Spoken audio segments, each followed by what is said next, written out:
حبايبي الحلوين، مش هنصدقوا إن الصينية دي بالجلاش المهرهدة عندك. تعالوا موريكم عملناها ازاي. بس قبل كده هنسمي الله ونصلي على الحبيب قلبك يطيب.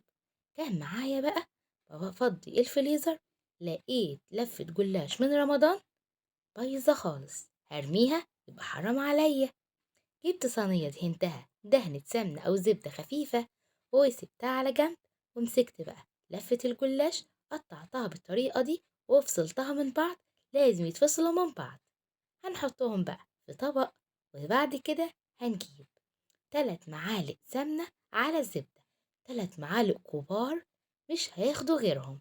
تمام. وممكن تحط معلقة زيت خفيفة بس يكون زيت نظيف.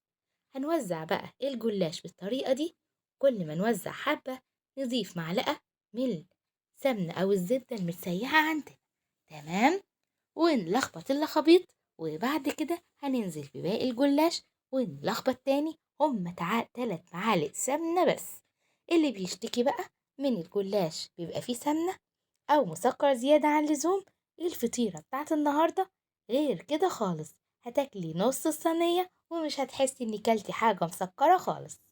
بعد ما ظبطنا الجلاش كده ووزعنا السمنة عليه بالطريقة دي، هندخلها فرن، وهلا قبل كده على درجة حرارة 180. تاخدي بالك قوي بس تكبسي الجلاش بإيدك بحيث ان يبقى لازق في الصينية. هنجيب معانا كسرولة، هننزل بكوبايتين كبار لبن، كوباية سكر، كيس فانيليا، معلقة صغيرة بيكنج باودر، 3 شرايح شوكولاتة، ده اختياري.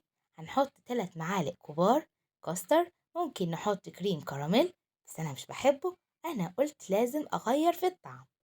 الجلاش اتحمر معايا، هننزل باللبن الدافي مع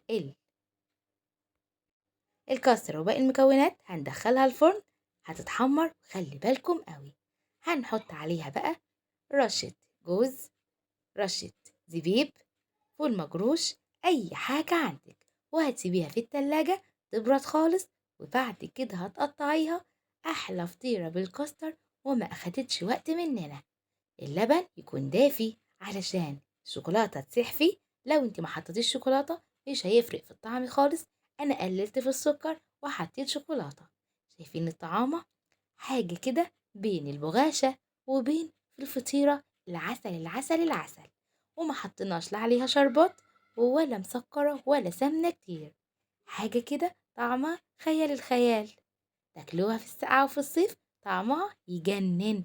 لو عجبكم لايك وشير وتعليق يا حلوين.